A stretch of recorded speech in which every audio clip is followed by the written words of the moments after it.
ఓ వ్యక్తి డబ్బు పోగొట్టుకున్నాడు, మరలా డబ్బు సంపాదించగలడా లేడా?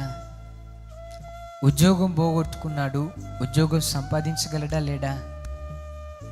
ఆస్తిని పోగొట్టుకున్నాడు, సంపాదించగలడా లేడా? సంపాదించగలడు. లోకంలో ఓ మనిషి తాను ఒక్కసారి కోల్పోతే తాను ఎంత ప్రయత్నం చేసినా, ఎంత కష్టపడ్డా, ఎంత ప్రాకులాడినా తిరిగి పొందుకోలేనివి 4 ఉన్నాయి. మొట్టమొదట బాల్యం.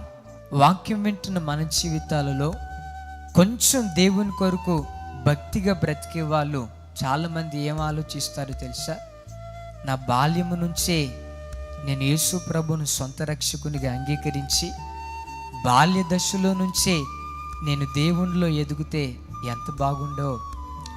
యవ్వన కాలం అంతా అయిపోయిన తర్వాత నేను ప్రభువుని నమ్ముకున్నాను.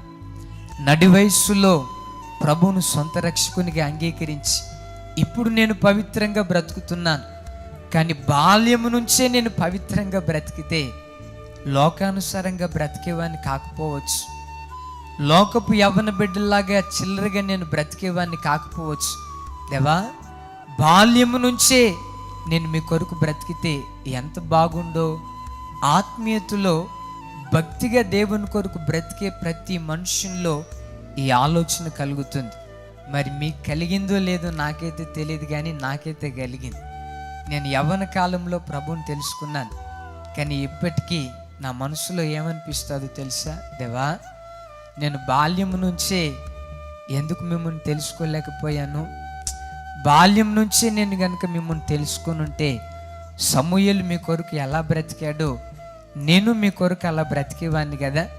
నా బాల్యమంతా దాటిపోయిన తర్వాత, కొంచెం లోకం తెలిసిన తర్వాత, యవ్వన కాలంలో నేను మీ కొరకు బ్రతికాను, యవ్వన కాలంలో నేను మీ తట్టు తిరిగాను. కానీ నేనే మీ కొరకు బాల్యం నుంచి బ్రతికితే అసలు లోకం అంటే ఏంటో తెలియకుండా, అపవిత్రత అంటే ఏంటో తెలియకుండా, పాపం అంటే ఏంటో తెలియకుండా మీ కొరకు పవిత్రంగా బ్రతికేవాడిని కదా. ఆ ఆలోచన, ఆ మనసు ఎప్పుడు హృదయంలో ఉంటుంది. కానీ ఏం చేస్తాం? బాల్య దశ